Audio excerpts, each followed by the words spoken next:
Hello sweethearts, I'm Dorothy and I just turned 59 years old. For 59 years, my birthday has felt invisible while my younger brother Tommy gets treated like a king. This year something changed. Instead of begging for scraps of attention, I used my secret $80,000 retirement bonus to buy something wonderful just for me. When I shared pictures online, my phone exploded with angry messages. But let me tell you how this old lady finally learned to celebrate herself. I'll tell you everything. First, let me thank you for watching Granny's Voice. Please subscribe and tell us where you're watching from in the comments. We might give you a shout out in our next video. Today's special shout out goes to Ruth Waithera, from Nairobi, Kenya. Thank you for being part of our family. Now, let me tell you everything.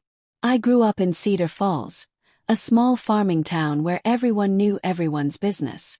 Our little white farmhouse sat on Main Street, looking perfect from the outside with its red shutters and flower boxes. But inside the truth was different. Tommy was the precious baby boy, and I was just the helper daughter. Daddy ran the hardware store that his daddy built, working sunrise to sunset. He always said Tommy would take over the family business someday. When Tommy learned to ride his bike at age 5, Daddy threw a block party with cake and balloons. When I graduated top of my high school class at 17, Daddy patted my head and said, "That's nice, Dolly," before turning back to his newspaper. Mama spent her days sewing and cooking, but she only bragged about one child. Our kitchen walls were covered with Tommy's drawings from school. My report cards got stuck in the junk drawer. When neighbors visited, Mama would show off Tommy's latest art project or tell stories about his funny sayings. I learned to stay quiet and help with chores. The day everything became clear was my 8th birthday.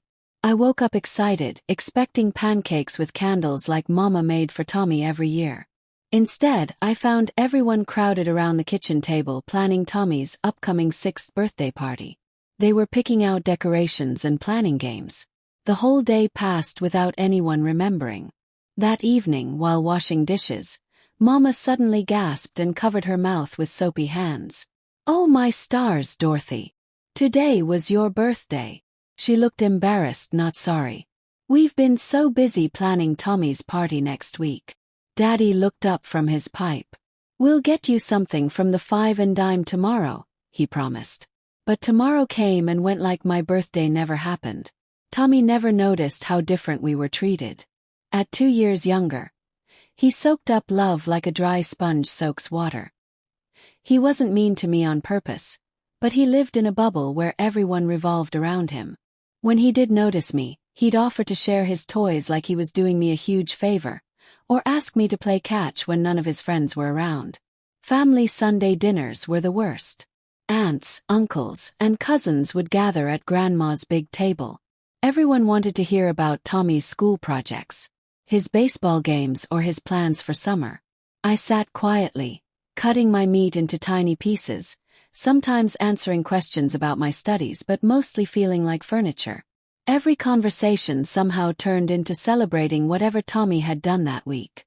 Grandpa would raise his coffee cup and toast our bright boy Tommy, while I wished I could disappear under the checkered tablecloth. When I turned 14, I finally got brave enough to talk to Mama and Daddy. It took weeks to find the courage. One evening after Tommy went to his friend's house, I approached them on the front porch. "Mama, Daddy, can we please talk?" I asked, my voice shaking like a leaf. "Of course, honey," Mama said, but kept shelling peas. I took a deep breath and spoke from my heart. "I feel like you love Tommy more than me. You celebrate everything he does, but you forget my special days. It makes me feel like I don't matter." Daddy set down his evening paper, looking annoyed. "That's foolish talk, Dorothy. We love both our children the same. But you don't show it the same way," I pushed back, tears starting. "You forget my birthday every year. Tommy gets parties and presents and hugs, but I get forgotten." Mama finally stopped shelling peas and sighed heavily. "Sweetheart, Tommy needs more attention because boys require different care. Girls are naturally more mature and independent. Besides, your time for celebrating will come when you're older." Daddy nodded along. "Tommy puts himself out there more. He's naturally social. You've always been our quiet little mouse. We can't celebrate what we don't see." The conversation ended with promises that they loved me equally, but nothing changed. If anything, pointing out the difference made them treat me even more like background furniture. I learned to expect disappointment and learned to hide my feelings. College became my escape route. I chose the state teachers' college partly because it had a good education program, but mostly because it was 4 hours away from home. I thought maybe distance would make them miss me, make them realize they had been overlooking their daughter all these years. I hoped absence would make their hearts grow fonder, that they might finally see me as more than just Tommy's big sister. But I was wrong. The pattern of forgotten birthdays didn't change with miles between us. Being away at college and then starting my teaching career made it even easier for my family to push my special days aside. 3 birthdays stick out like sore thumbs in my memory of being invisible. My 16th birthday should have been special in our small town.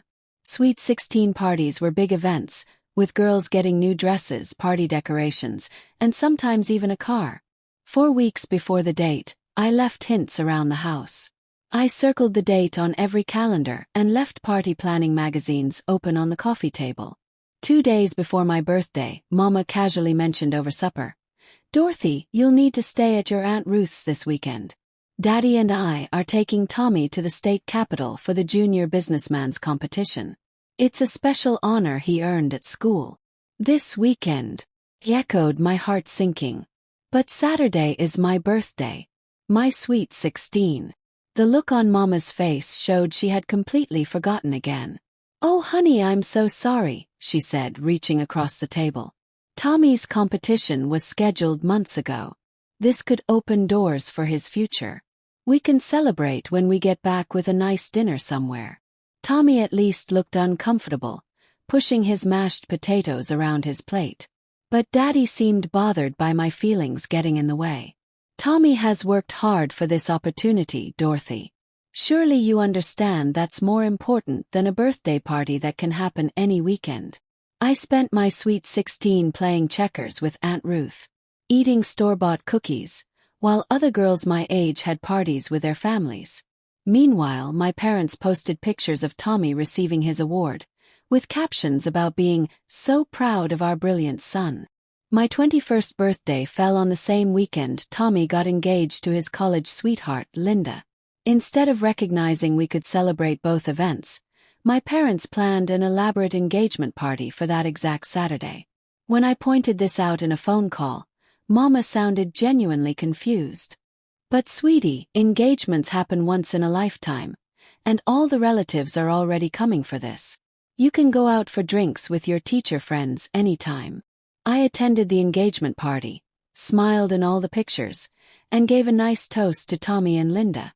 Nobody mentioned it was my birthday weekend until my cousin Sarah, who always noticed things, pulled me aside. "Isn't today your birthday too?" she whispered with concern in her eyes. "Yesterday actually," I whispered back. "Oh Dorothy, that's terrible. Did anyone even acknowledge it?" I shrugged, trying to look like it didn't hurt, though my chest felt tight. "Mama sent a card in the mail 2 days ago. Daddy hasn't said anything." Sarah looked across the room at my parents, beaming as they showed off Tommy and Linda to distant relatives. "That's just wrong. I'm sorry, honey." By my 30th birthday, I had stopped hoping for acknowledgement. I had built a good life teaching 3rd grade, made wonderful friends who appreciated me, and bought my own little apartment in town. Still, some childish part of me hoped turning 30 might register as important to my family. That year, Tommy won the Young Entrepreneur of the Year award, and the ceremony happened to fall on my actual birthday. The whole family not only attended, but threw him a surprise celebration dinner afterward. I got a phone call from Mama the next day. "Hope you had a nice birthday yesterday, Dorothy. Sorry we couldn't call. Tommy's ceremony was such a whirlwind, and we were so proud." The difference between our celebrations couldn't have been more obvious. For Tommy's 30th, my parents rented the community center and invited half the town for a barbecue with live music. Extended family drove in from 3 states, some staying for a whole week of festivities. For his 32nd, They surprised him with a family cruise.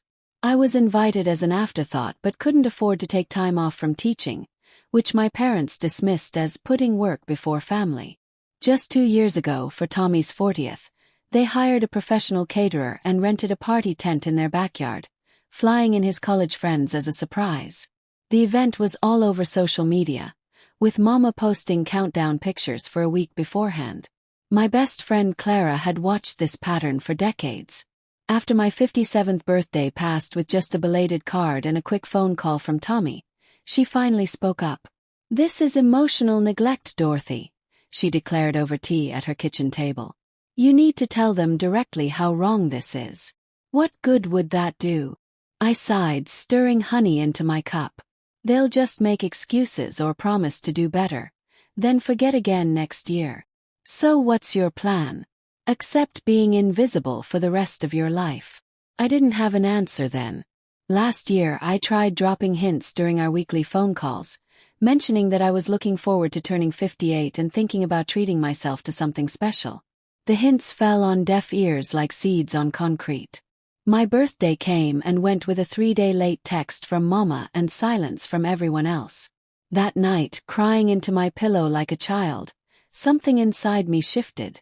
I made a decision that would change everything. I would stop begging for crumbs from people who had proven they couldn't see my worth.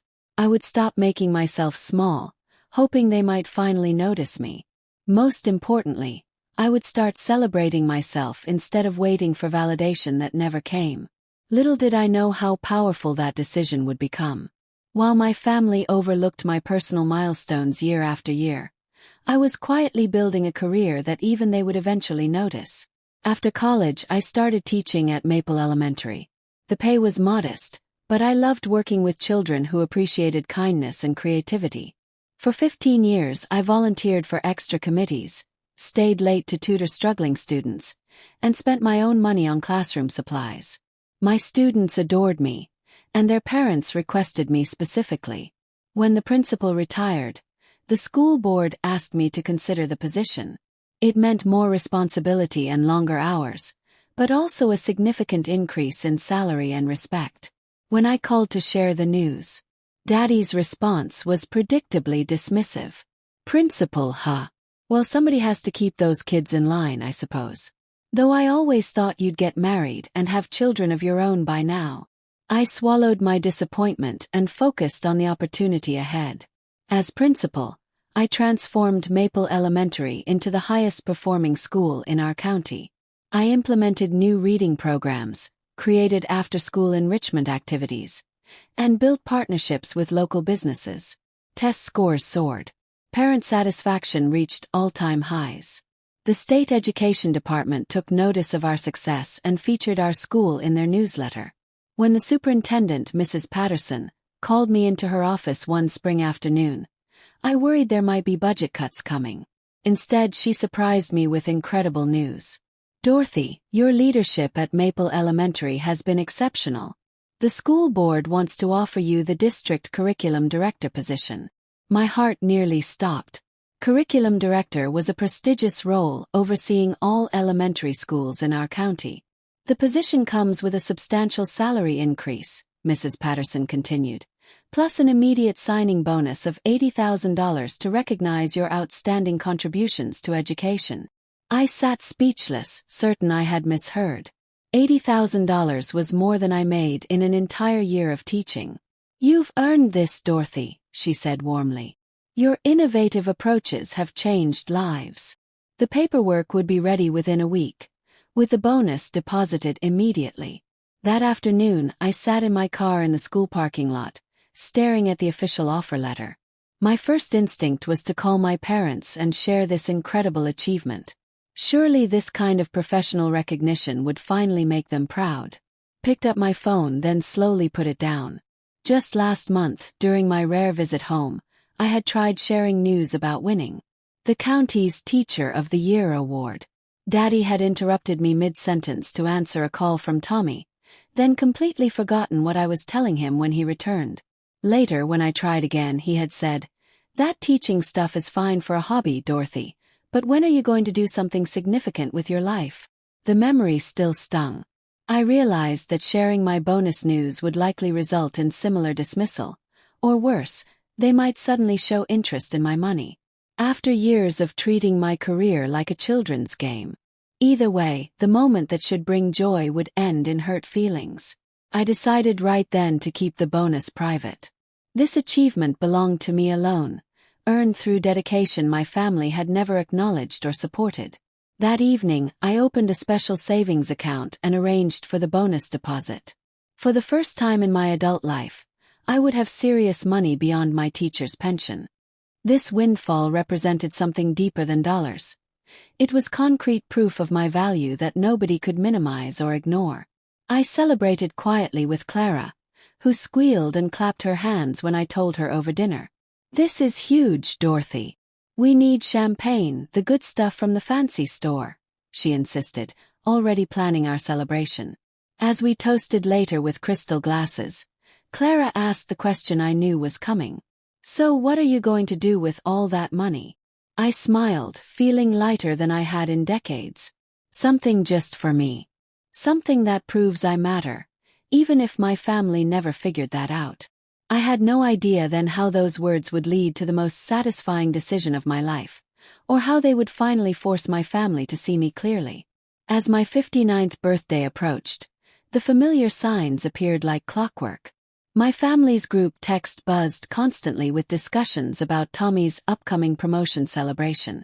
After 20 years with his company, he was being made regional manager, which Daddy called the proudest achievement of our family.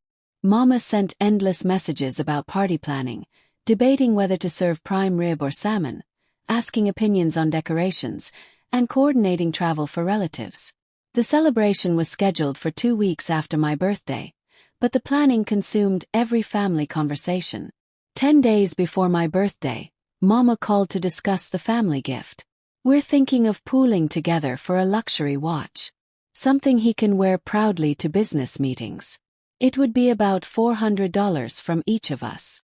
I agreed to contribute, knowing it was easier than explaining hesitation. As the call ended, Mama added, "And remember to take that Friday off work in 2 weeks for the party. Daddy insists everyone be there Thursday evening for family dinner before the main celebration Friday." Neither parent mentioned my upcoming birthday, though it was written on the kitchen calendar. I had hung there myself. After decades of disappointment, I had made a deliberate choice not to remind them this year. I wanted to see what would happen if I said absolutely nothing about my special day. The morning of my birthday arrived like any spring Tuesday. Sunshine streamed through my bedroom curtains as birds sang outside.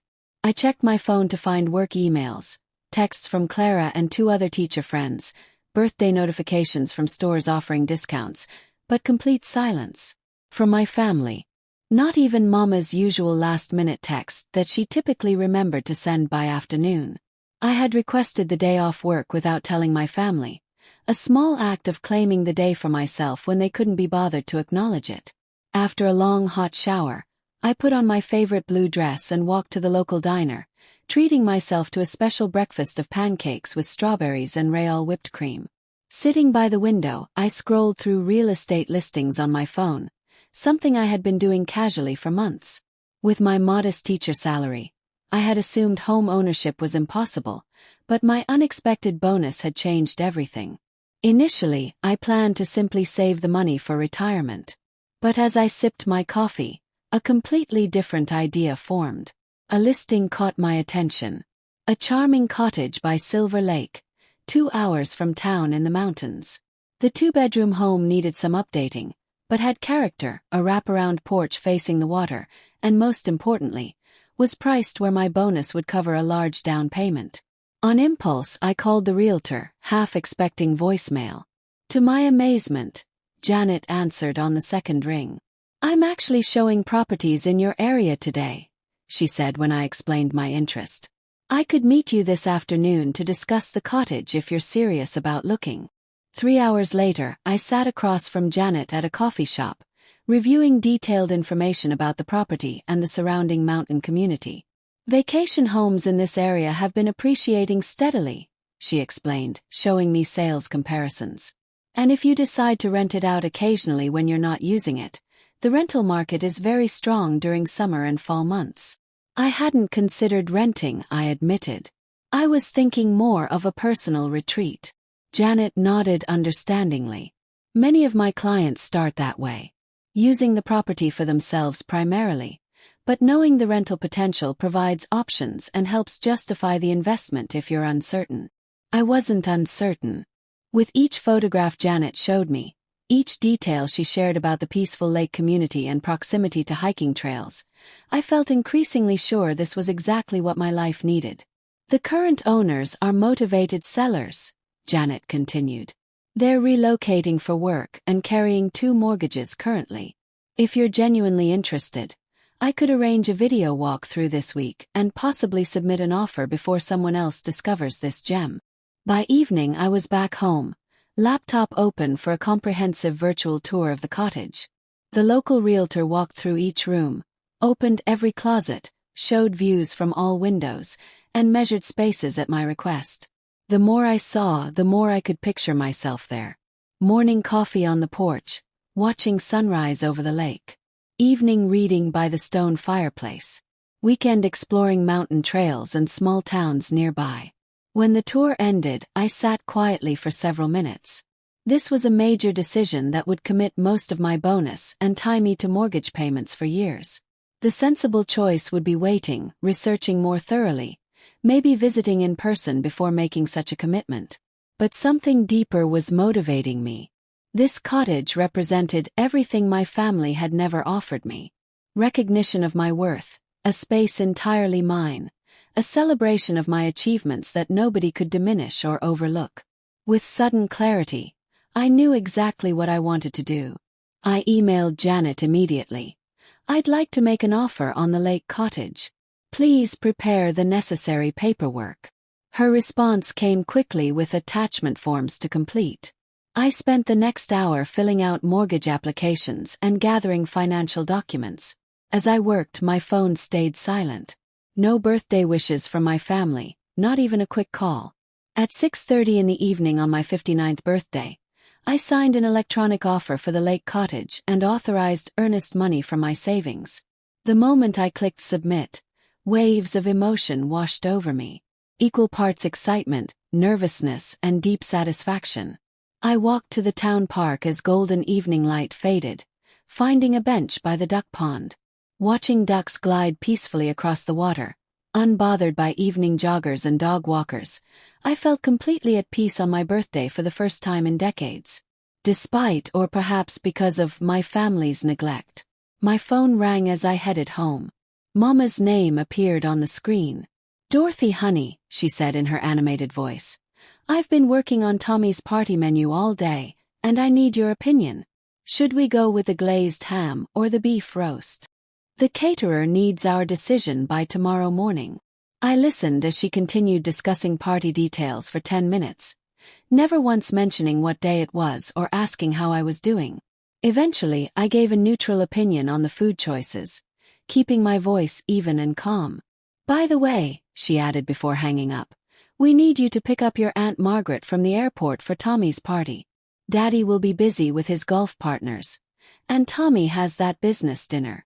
"Of course, Mama," I replied evenly, revealing nothing about the day's events or my feelings. "You're such a dependable daughter," she said absently. "Tommy is lucky to have a sister like you." After we hung up, I found an email confirming my offer submission. A strange calm settled over me. For 59 years, I had hoped for recognition from my family that never materialized. Today I had finally recognized myself. The week following my birthday passed in a blur of paperwork, phone conversations, and anxious anticipation. Janet called the day after I submitted my offer with wonderful news. "The sellers accepted your offer without negotiating," she told me, excitement clear in her voice. "They appreciated the straightforward offer with few contingencies, and they want a quick closing. How soon can you meet with a mortgage specialist?" I had researched several lenders online but hadn't committed. Janet recommended a specialist she worked with regularly who understood vacation property purchases. "Robert handles the unique aspects of second home mortgages. He often finds better terms than big banks for these situations. The next afternoon I met Robert at his office downtown. I brought documentation of my income, the bonus letter, bank statements, and credit reports. "Your financial situation is excellent," Robert noted, reviewing my paperwork.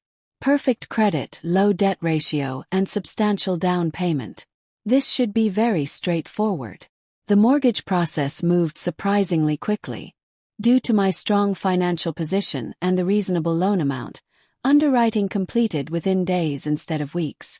The inspection revealed only minor issues the sellers agreed to fix before closing. 3 weeks after submitting my offer, exactly 1 day before Tommy's promotion party, I signed final papers and received keys to my lake cottage. The timing felt like perfect poetry. The next morning, instead of driving to my parents' house for the family dinner before Tommy's celebration, I drove in the opposite direction toward the mountains and my new property. I had called Mama the previous evening with a work emergency excuse. "I'm so sorry, but I can't make it tonight. We have a crisis with the new curriculum implementation, and as director, I have to handle it personally." She was disappointed but quickly shifted to discussing last-minute party details. "Well, you'll definitely be there tomorrow, right? Tommy would be heartbroken if you missed his big moment." I promised to try my best, knowing I had no intention of attending. For once, my milestone would take priority over Tommy's. Driving up to the cottage for the first time as its owner was surreal. The listing photos hadn't captured how sunlight filtered through pine trees along the gravel driveway, or how the lake sparkled like diamonds from the front porch. The house itself, a cozy log cabin with green shutters and a stone chimney, looked like something from a fairy tale. Standing in the empty living room, I felt terror and joy mixed together. The 2-bedroom cottage was modest compared to my parents' house, but perfect for me. The main floor featured an open living area with exposed beams and a river rock fireplace. A kitchen overlooking the lake and a master bedroom completed the main level, while upstairs held a guest room and a tiny office under the sloped roof. The wraparound porch was the real treasure, offering multiple seating areas and unobstructed water views. A wooden path led down to a private dock where I could imagine spending countless peaceful hours. I had packed an air mattress, basic supplies, and a cooler of food, planning to camp in my empty house for the weekend. As I carried these simple supplies inside, an elderly gentleman approached from the neighboring cabin. "Hello there. You must be the new owner," he called cheerfully, carrying a covered casserole dish. "I'm Frank Miller, and my wife Betty and I are your neighbors." Frank insisted I join them for dinner, waving away my protests about imposing. "Nonsense. It's tradition around here to welcome newcomers. Besides, Betty made enough pot roast for half the mountain." That evening, sitting on Frank and Betty's screened porch with a glass of local wine, I learned about the close-knit lake community. Most owners were a mix of retirees and working folks with homes in the valley, using lake places for weekends and vacations. "You'll love every season here," Betty assured me. "Summer brings swimming and boat rides. Fall offers incredible colors and harvest festivals. Winter has cozy fires and snow skiing, and spring brings wildflowers and bird watching." The next morning I drove to the nearest town, a delightful village 20 minutes away with antique shops, a hardware store, and a weekend farmer's market. I spent the day selecting essential furniture: a comfortable bed, living room chairs, a kitchen table that could seat 4, and basic household items. "Delivering out to Silver Lake?" asked the furniture store owner when I arranged delivery. "You must be the new owner of the old Henderson place. News travels fast in these parts."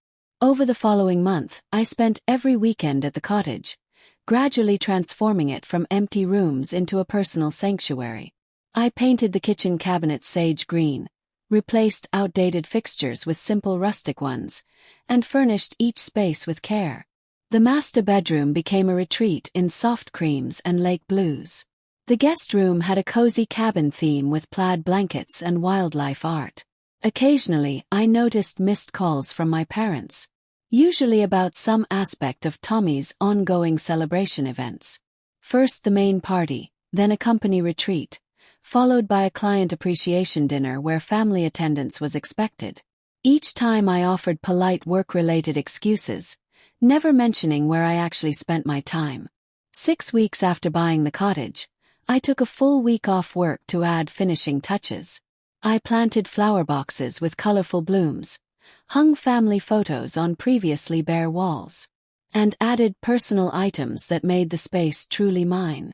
By Friday evening, exhausted but deeply content, I stood on the porch watching sunset turn the lake to liquid copper. The cottage now reflected not just my decorating style, but my personal journey. In the living room, framed teaching awards hung alongside beautiful nature photography I had collected over the years. Bookshelves held volumes that had shaped my thinking, small treasures from travels, and photos of friends who had consistently valued my friendship when family did not. That first complete weekend in my fully furnished home became a personal celebration. I woke with sunrise, took long walks along the shoreline, read books I had been meaning to enjoy, and cooked elaborate meals for the pure pleasure of it. Sunday morning, I sat on the dock with coffee, watching a mother duck lead her babies through cattails along the shore. On impulse, I took out my phone and captured the peaceful scene, then turned the camera to show different angles of the cottage and property. I photographed morning light streaming through trees, colorful chairs on the porch, the view from my bedroom window, and several interior shots showcasing my decorating work. Back inside, I scrolled through the images, feeling a surge of pride at what I had created. Without overthinking, I selected the best photos and opened Facebook, a platform I rarely used except to keep up with former students and colleagues. I created a simple post with a caption, "Blessed to call this little piece of heaven home. Lake life suits this old teacher perfectly." I hesitated briefly before posting, wondering if sharing was somehow seeking the validation I had decided to stop chasing. But this felt different, like documenting a personal achievement rather than begging for approval. I tapped share and set my phone aside, returning to my peaceful Sunday activities. It wasn't until early evening, as I prepared to return to town, that I checked my phone again. The post had collected dozens of likes and comments, mostly from teaching colleagues expressing amazement and asking questions about the beautiful property. And then I saw them, notifications of comments from Mama, Daddy, and Tommy. A strange calm settled over me as I read their increasingly shocked responses. After decades of seeking their attention and approval, I had finally gotten both without even trying. The irony was not lost on me. I put my phone away without responding, finished packing my weekend bag, and took one final walk around the property before locking up. Whatever storm was building with my family could wait until tomorrow. Tonight belonged to me, to this accomplishment, to this place that represented everything I had built when nobody else was paying attention. Monday morning brought the expected flood of messages. I had barely settled at my new office with my first cup of coffee when my phone lit up with a text from Mama. "Whose house is that? Are you house-sitting for someone? Call me right now." I ignored it along with 4 missed calls from Daddy that came while I was getting dressed. By lunchtime, Tommy had joined the questioning with his own message. "Mom and Dad are going crazy about your Facebook post. What's the story?" The comments on the post itself had grown increasingly demanding. "Mama, Dorothy, I don't understand. Whose vacation cottage is this? Why didn't you tell us you were going away for the weekend?" "Daddy, Dorothy, call your mother immediately. Where did you get money for property? This is very concerning." "Tommy, must be nice to waste money on vacation rentals while we're celebrating my promotion. Some of us focus on career advancement instead of playing house." Each comment revealed their assumptions that I couldn't possibly own such a place, that major purchases should be cleared with them first, that my choices were frivolous compared to Tommy's achievements. By mid-afternoon, extended family had begun reaching out as well. "Aunt Ruth. Beautiful pictures, Dorothy. I didn't know you had bought a lake house." Your mother seemed surprised too. Cousin Linda was more direct. "OMG, did you buy a house without telling the family?" The group chat is exploding. Just before 5 o'clock, a group text arrived from Mama. "Family dinner this Thursday at 6. No excuses, Dorothy. We need to discuss several important matters as a family. The 3 days leading up to Thursday's dinner were surprisingly quiet. I expected continued calls and messages, but after the initial storm, an ominous silence fell. I knew they were waiting for the face-to-face confrontation, preparing their arguments and complaints to present as one united front. Thursday evening arrived with spring thunderstorms that matched my swirling emotions. I considered canceling, claiming a headache or work emergency. But something fundamental had changed inside me. For the first time, I wasn't scared of their disapproval or criticism. I had built something they couldn't tear down, achieved success they couldn't ignore. I arrived at my childhood home exactly at 6, parking behind Tommy's truck in the gravel driveway. Taking a deep breath, I knocked on the front door instead of walking right in. A small gesture that positioned me as a visitor rather than the always available daughter. Mama opened the door, her expression carefully neutral. "Dorothy, come in. Everyone's waiting in the kitchen." The atmosphere was tense, with Daddy standing by the window, coffee cup in hand, and Tommy seated at the table scrolling through his phone. Both looked up as I entered, their faces mirroring Mama's forced composure. "Sweet tea," Mama offered stiffly. "Yes, please," I replied, taking my usual seat at the kitchen table. We made awkward small talk through dinner, discussing the unseasonable storms and an upcoming church fundraiser Mama was organizing.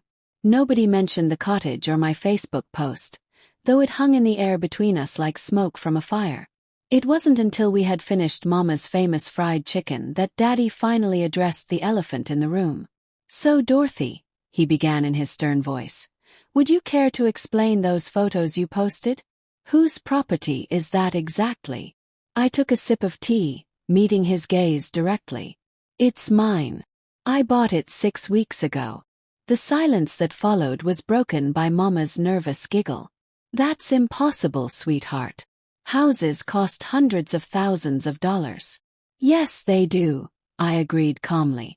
"This one cost $285,000. I put $80,000 down and financed the rest." Tommy's fork clanged against his plate. "Where would you possibly get $80,000 for a down payment? That's impossible on a teacher's salary." I turned to him, keeping my voice steady. "I received a performance bonus at work for exceptional leadership in education. The largest bonus in our district's history." Daddy frowned, setting down his coffee cup with deliberate force. "You never mentioned any bonus or any exceptional anything for that matter." "No, I didn't," I acknowledged. "Just like none of you mentioned my birthday 7 weeks ago." The reference to my forgotten birthday created another uncomfortable silence, quickly broken by Mama's defensive response. "Dorothy, we've been incredibly busy with Tommy's promotion celebrations. These are once-in-a-lifetime achievements that required all our focus and attention." "They always are," I replied softly. "Every year there's some reason my birthday isn't worth remembering while Tommy's accomplishments deserve weeks of celebration." Tommy shifted uncomfortably in his chair. "That's not fair, Dorothy. Nobody deliberately forgot your birthday." "Didn't they?" I asked, looking at each of them in turn. "When was the last time any of you remembered my birthday without me reminding you? When was the last time you planned even a simple dinner to celebrate me while Tommy gets community-wide parties and family cruises?" Daddy's expression hardened. "This isn't about birthdays. This is about making major financial decisions without consulting your family. Purchasing real estate requires experience and wisdom." "I have both," I countered. "I researched thoroughly, worked with qualified professionals, and made a sound investment. My finances are excellent, my credit is perfect, and the property is already increasing in value." "But why wouldn't you tell us?" Mama pressed, genuine confusion in her voice. "We're your family. We should know about important developments in your life." The question struck at the heart of our broken dynamic. For the first time in my adult life, I didn't soften my response to protect their feelings. "Because you've never shown genuine interest in the important developments in my life," I stated plainly.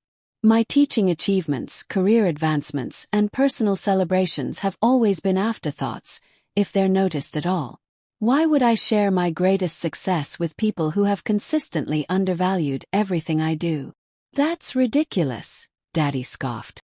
We've always supported both our children equally. I laughed, the sound surprisingly sharp even to my own ears. Daddy, that's simply untrue. Let me remind you of some examples.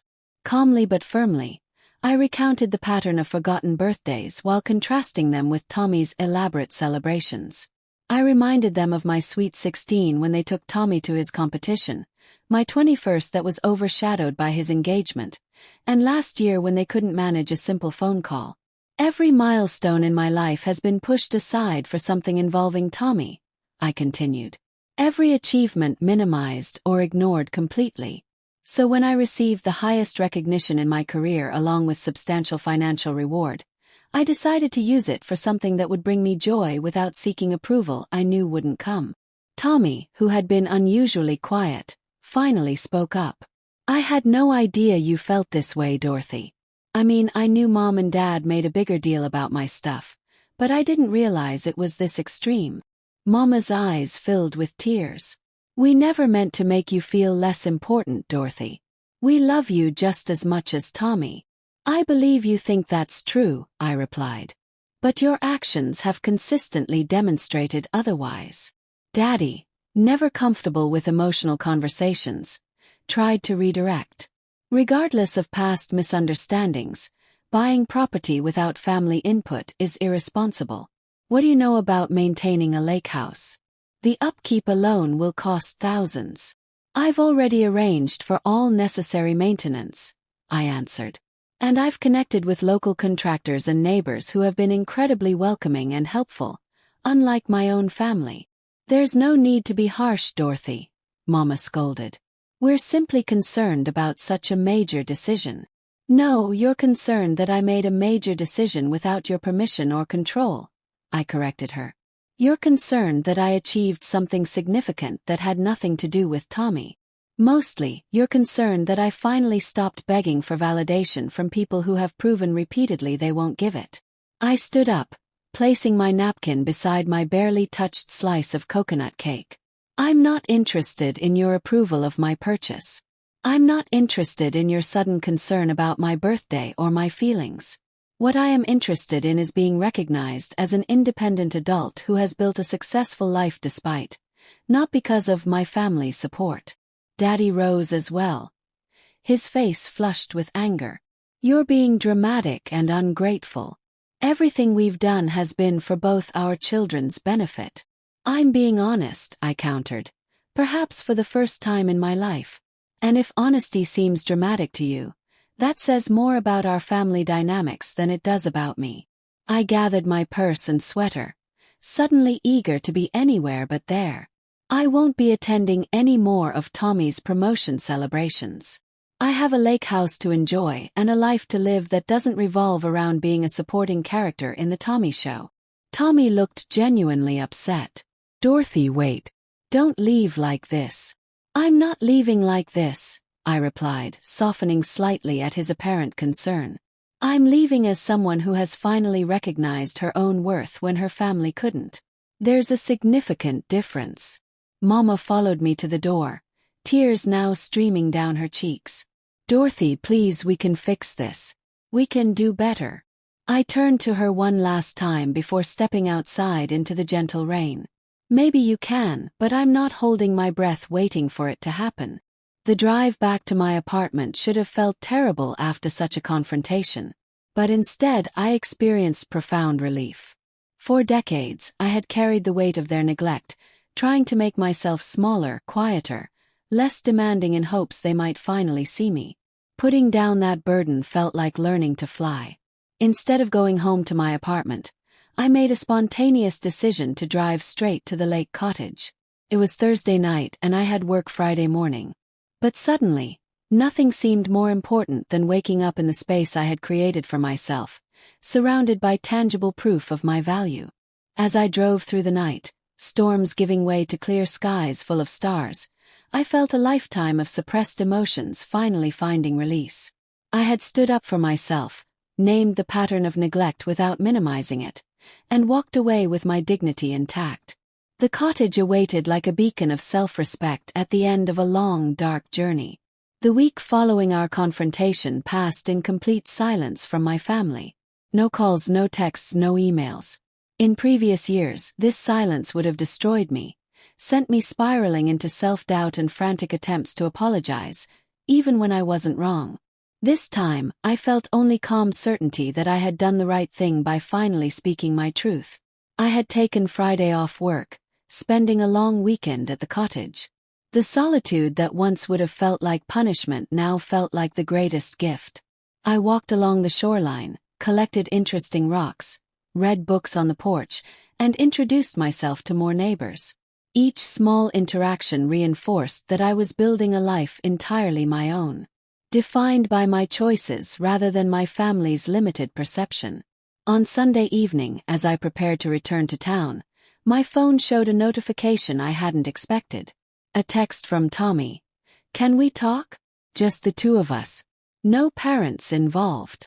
We arranged to meet for lunch the following Saturday at a diner halfway between our towns. I arrived first, choosing a quiet booth in the back where our conversation wouldn't be overheard by other diners. Tommy looked unusually disheveled when he arrived. His normally perfect appearance slightly wrinkled, dark circles under his eyes suggesting sleepless nights. "Thanks for agreeing to meet," he began awkwardly, fidgeting with his coffee cup. "I've been doing serious thinking since Thursday night."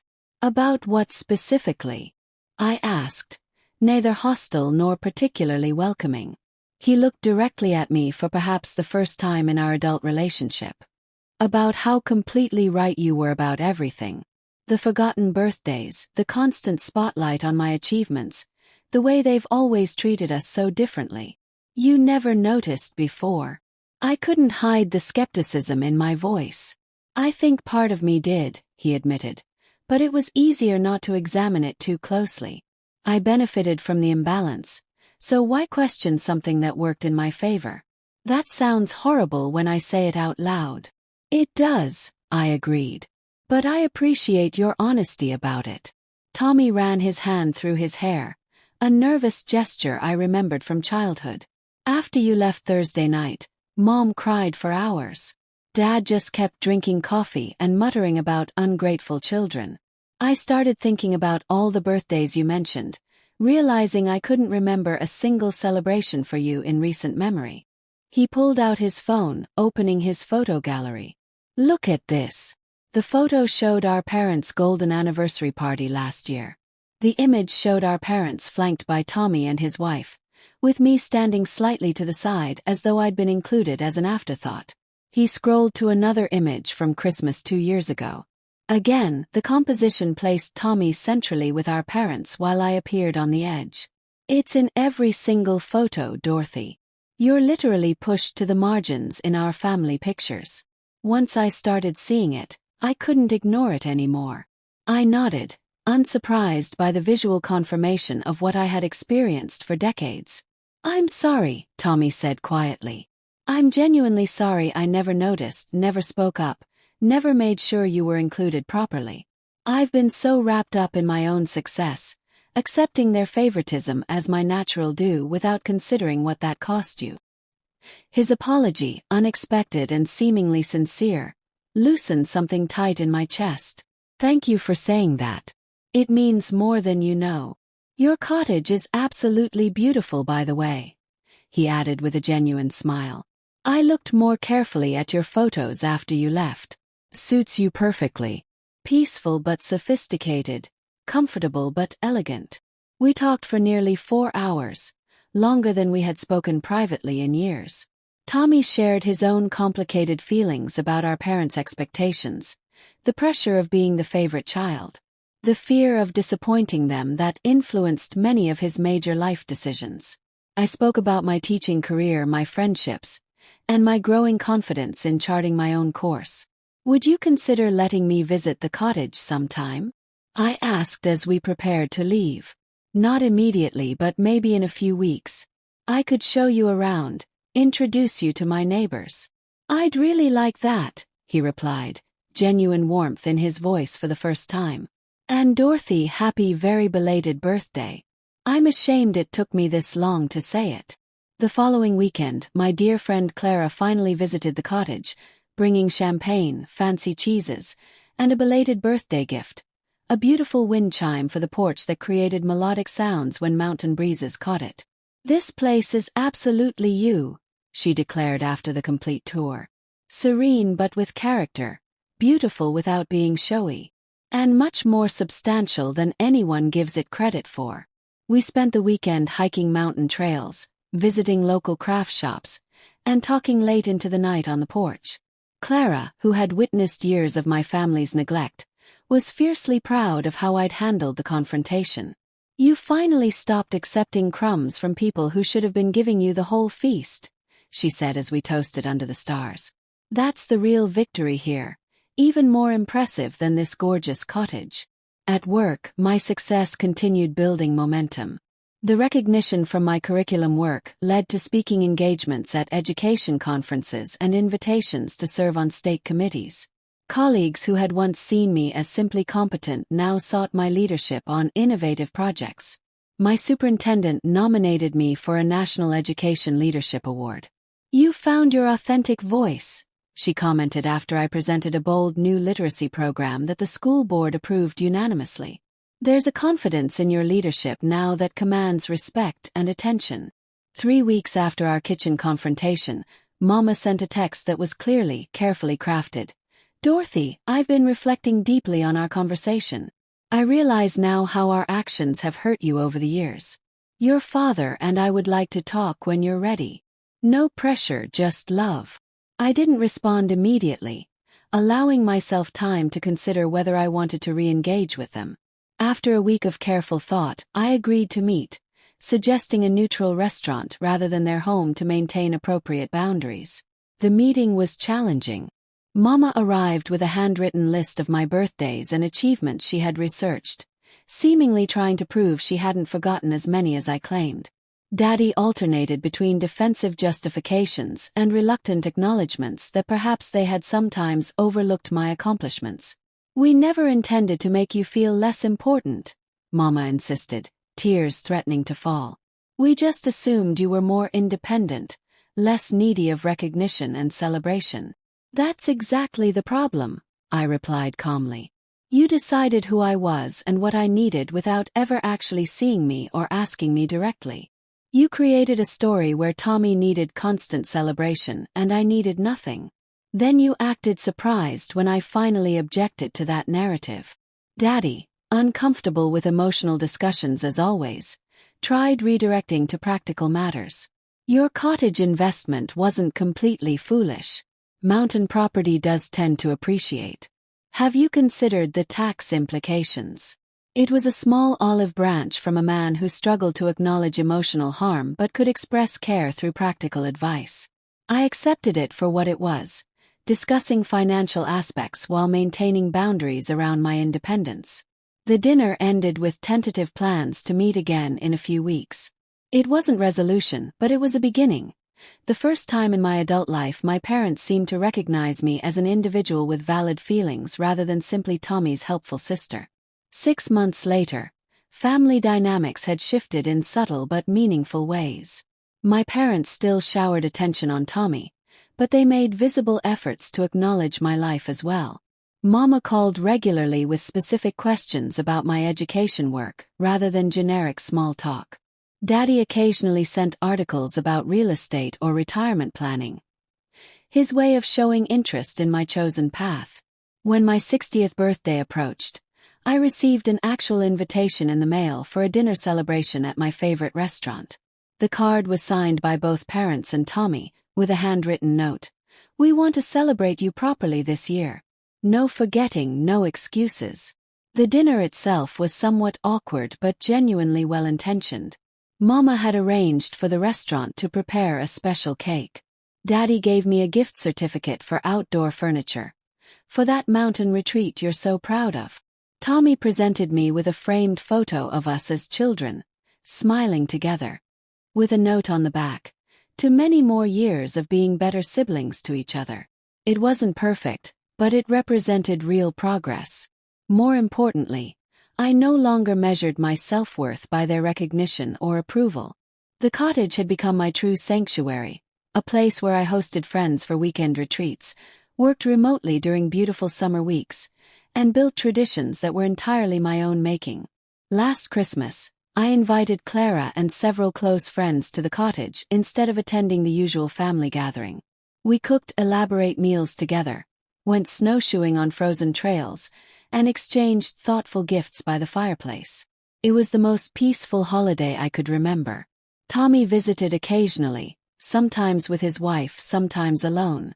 Our relationship had evolved into something more balanced and honest.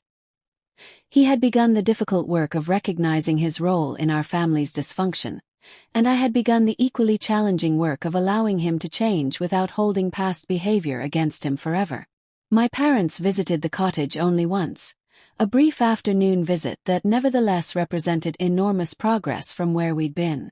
Mama complimented my decorating choices, and Daddy reluctantly admitted the property was even nicer than the photos suggested. As I sit on my porch now, watching another sunset paint the lake in gold and rose, I reflect on this transformative year. The pain of being overlooked for so long hasn't completely disappeared, but it no longer defines who I am. I've learned that waiting for others to validate your worth is a losing game.